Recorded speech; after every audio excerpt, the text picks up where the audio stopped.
এই ঝান্ডাটা নিয়ে কি করলাম আর আমার দুটো সাবস্ক্রাইবারের সঙ্গে দেখা হলো। বন্ধুরা আজ হচ্ছে 2 অক্টোবর আর 10 অক্টোবর দুর্গাপূজা, তারই মধ্যে চললাম আজকে ঘুরতে। কবে থেকে ঘুরতে যাওয়া হয় না, এটা আমাদের মন্দির। এইখানে বলছি কাদের কাদের প্যান্ডেল হয়ে গেট হয়েছে কমেন্ট করে জানাও। তো এই দেখো নদীর দিকে যাচ্ছি এবার।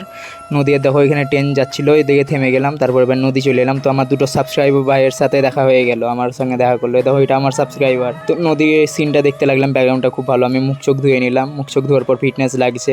তারপর দেখছি তো চেন্নাই সুপার কিংসের প্লেয়ার এসেছে, আইপিএল এর প্লেয়ার। ওখানে মাছ নাই মনে হয়, দেখো আইপিএল এর প্লেয়ার কতটা মাছ ধরেছে। তারপর আমি বাড়ি চলে গেলাম। এবার বাড়ি যাচ্ছি, তোমরা ভাবছো মাছ ধরিনি, আমিও দেখো কতটা মাছ ধরেছি। বাড়ি গিয়ে আগে তুলসী মাকে প্রণাম করলাম। প্রণাম করার পর তোমরা ভাবিও না আমি এমনি দেখাবার জন্য করছি, আমি রোজই প্রণাম করি চান করে। তারপর ভাবলাম আজকে বজরংবলী ঠাকুরের ঝান্ডাটা লাগাই। তো বজরংবলী ঝান্ডাটা আমার ফাইনালি লাগা হয়ে গেল। কবে থেকে ভাবছিলাম লাগাবো, তো আমার ফাইনালি লাগা হলো আজকে। জয় বাবা বজরংবলী। তো আজ আমার ফাইনালি হলো লাগা। তো আমি নিচে নেমে গেলাম। তো বলছি বন্ধুরা আরো যদি মিনি ব্লগ দেখতে চাও তো চ্যানেলটাকে সাবস্ক্রাইব করে দাও। বাই বাই, আর কমেন্টটা করো অবশ্যই।